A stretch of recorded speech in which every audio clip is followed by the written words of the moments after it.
మళ్లీ యుగాంతం కథలు మొదలయ్యాయి. ఎందుకంటే ప్రఖ్యాత బల్గేరియన్ అంధజ్యోతిష్కురాలు బాబా వంగా చెప్పినట్లు 2025వ సంవత్సరం యుగాంతానికి ఆరంభం అనే చర్చ మొదలైంది. మనకు యుగాంతం అనగానే గుర్తొచ్చే పేర్లు నోస్ట్రడామస్, బాబా వంగాలు. వీళ్ళిద్దరూ కూడా యుగాంతం 2025 నుంచే మొదలవుతాయని చెప్పారనేది మీడియాలో వస్తున్న వార్తలు. అసలు వీళ్ళు ఎవరు, ఏం చెప్పారో చూద్దాం. ఫ్రెంచ్ ఫిజిషియన్ కమ్ జ్యోతిష్కుడు నోస్ట్రడామస్. ఈయన అసలు పేరు మిచెల్ ది నాస్ట్రడామ్. ఈయన ఎన్నో విషయాలపై భవిష్యత్తును చెప్పారు.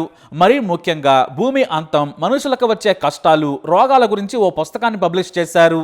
ఇక బల్గేరియాకు చెందిన అందురాలు బాబా వంగా తనకు మాత్రమే తెలిసిన పస్తర్లు, ఇతర పనులతో ఎన్నో జబ్బులను తగ్గించేవారని చెబుతారు. ఆమెకు చిన్నప్పుడే కళ్ళిపోయాయి, కానీ ఆమె జ్యోతిష్యం చెబితే పక్కాగా కరెక్ట్ అవుతుందని నమ్మేవారు. అయితే బాబా వంగా చెప్పినవన్నీ నిజమయ్యాయని కొంతమంది అంటూ ఉంటారు. వాటిలో చెర్నోబిల్ అణుప్రమాదం, అలాగే అమెరికా ట్విన్ టవర్స్ పై దాడి, ఆ తర్వాత కరోనాను కూడా ఆమె ముందే ఊహించి చెప్పిందంటారు. ఇప్పుడు ఆమె చెప్పిన మాటలను మరోసారి గుర్తు చేస్తున్నారు. ఇక భూమి అంతమవడానికి పునాది ఈ ఏడాదే పుడుతుంది, అంటే 2025లో. ఇక 5079వ సంవత్సరానికి మనుషులు మొత్తం భూమి మీద లేకుండా పోతారని చెప్పారు. అంతేకాదు 2043 నాటికి యూరప్ మొత్తం ముస్లింల పాలన కిందకు వస్తుందని కూడా హెచ్చరించారు. ఇక యూరప్లో అతిపెద్ద యుద్ధం కూడా రాబోతుందట. ఇదే మానవ నాశనానికి కారణమవుతుంది. యూరప్ నుంచి అంతం ఆరంభమవుతుంది. అందుకు రష్యా అధ్యక్షుడు వ్లాదిమిర్ పుతిన్ ఆద్యుడవుతాడు.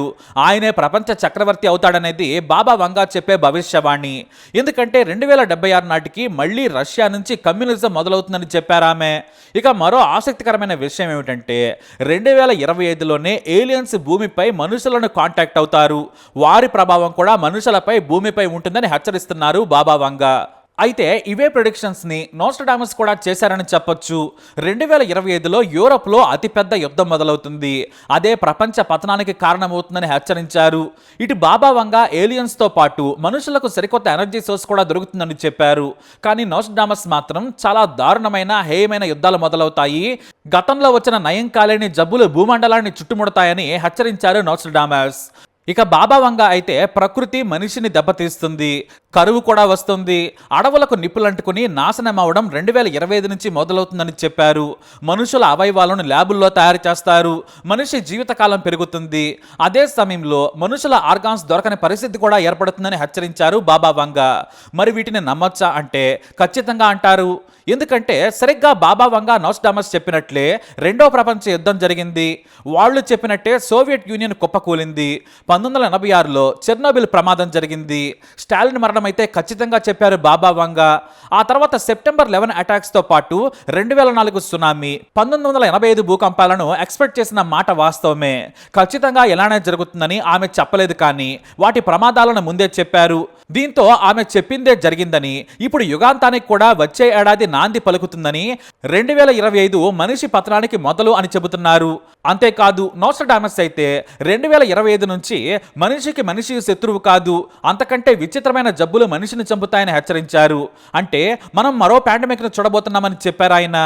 బాబా వంగా చెప్పిన ఆసక్తికర విషయాలు ఎంత నిజమవుతాయో తెలియదు, కానీ కొంత వాస్తవానికి దగ్గరగా ఉన్న విషయాలు. 2028 నుంచి మనిషి వేరే గ్రహాలపై చేరి నివాసం ఉండేందుకు వెతుక్కుంటాడు. వీనస్ మీద మనిషి సెటిల్ అయ్యే ఛాన్స్ ఉంది. ఇక 2130 నాటికి ఏలియన్స్ మనుషులను కాంటాక్ట్ అవుతారు.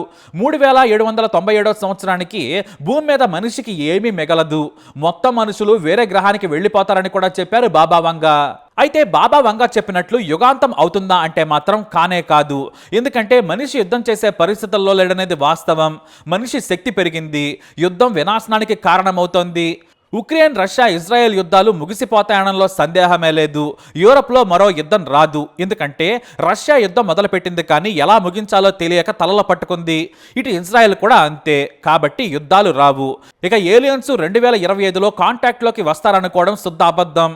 మన టెక్నాలజీ ఏమాత్రం సరిపోదు. ఇంకా ఉపగ్రహాలు పంపించడానికి ఆపసోపాలు పడుతున్నాం. అందుకు చాలా సమయం ఉంది. ప్రకృతి విపత్తులు మాత్రం వాస్తవం. ఎందుకంటే గ్లోబల్ వార్మింగ్ కారణంగా కరువు, వానలు ఆయా దేశాలను చుట్టుముట్టాయి. చుట్టుముట్టేశాయి. అంత మాత్రాన మనిషి ఏమీ అంతరించిపోడు. ఇక పాండమిక్ వస్తుందా అంటే మాత్రం చెప్పలేం. కరోనాను కూడా మనం ఊహించామా? ఎక్కడో చైనా గ్రామాల్లో ఉన్న వైరస్ ప్రపంచాన్ని చుట్టుముడుతుందని ఎవ్వరూ ఊహించలేకపోయారు. ఇక గ్రామాల్లో ఉన్నవారైతే మన వరకు రాదులే అనుకున్నారు, కానీ ఏకంగా చుట్టుముట్టేసింది. కాబట్టి పాండమిక్ వచ్చే ఛాన్స్ ఉంది, కానీ అంతకు మించిన జాగ్రత్తలు, మెడిసిన్స్ కూడా తయారు చేయగల సత్తా మనిషికి ఉంది. ఇక కమ్యూనిజం ప్రపంచాన్ని చుట్టేస్తుంది అనడం శుద్ధ అబద్ధం. చైనాలో కమ్యూనిజం పేరుకే ఉంది. లెనిన్ సిద్ధాంతాలను వదిలేసి బార్లా తలుపులు తెరిచి పెట్టుబడి దేశంగా మారిపోయింది. 2043 నాటికి యూరప్లో ముస్లిం పాలన వస్తుందని కూడా చెప్పారు. అది అసాధ్యం. వచ్చిన ముస్లిం పాలకుడు వస్తాడు, కానీ దాని ప్రభావం ఉండదు. పుతిన్ ప్రపంచాన్ని ఏలుతాడనేది కూడా అబద్ధం. ఆయన వయసు ఇప్పుడు 72 ఏళ్లు. ఎన్నో అనారోగ్య సమస్యలతో బాధపడుతున్నారు ఆయన. రష్యా తమకు సైన్యం లేక విదేశాల నుంచి కిరాయి సైనికులను తెచ్చుకుంటుంది. ప్రభావం ప్రపంచం మీద ఉన్నా కూడా రష్యా బలం చాలా తక్కువ. మొత్తం మార్పులు 2076 నాటికి వస్తాయని చెబుతోంది బాబా వంగా. కానీ అవి వాటిని మనం అవునని కానీ కాదని కానీ చెప్పలేం. ఎందుకంటే కేవలం 4-5 ఏళ్లలోనే పెను మార్పులు వస్తున్నాయి. కరోనా మనిషిని, ప్రపంచ ఉనికిని మార్చేసింది. కాబట్టి యుగాంతానికి పునాది 2025 అవుతుందా అంటే అబద్ధం. ఈ జ్యోతిష్యాలు చెప్పుకోవడానికే. అంతా జరిగిపోయాక ఆమె నిజమే చెప్పింది, అతను నిజమే చెప్పాడని సంకలు గుద్దుకోవడమే, కానీ ఇదంతా శుద్ధ అబద్ధం.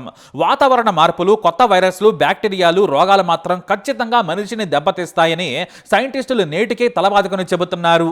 మనం ఇప్పుడైతే సేఫ్. మరో 4 తరాల వరకు భూమిపై వనరులు బాగానే ఉంటాయి, కానీ ఆ తర్వాత మనిషి మంచినీటి నుంచి ఆహారం వరకు కష్టపడాల్సిందే.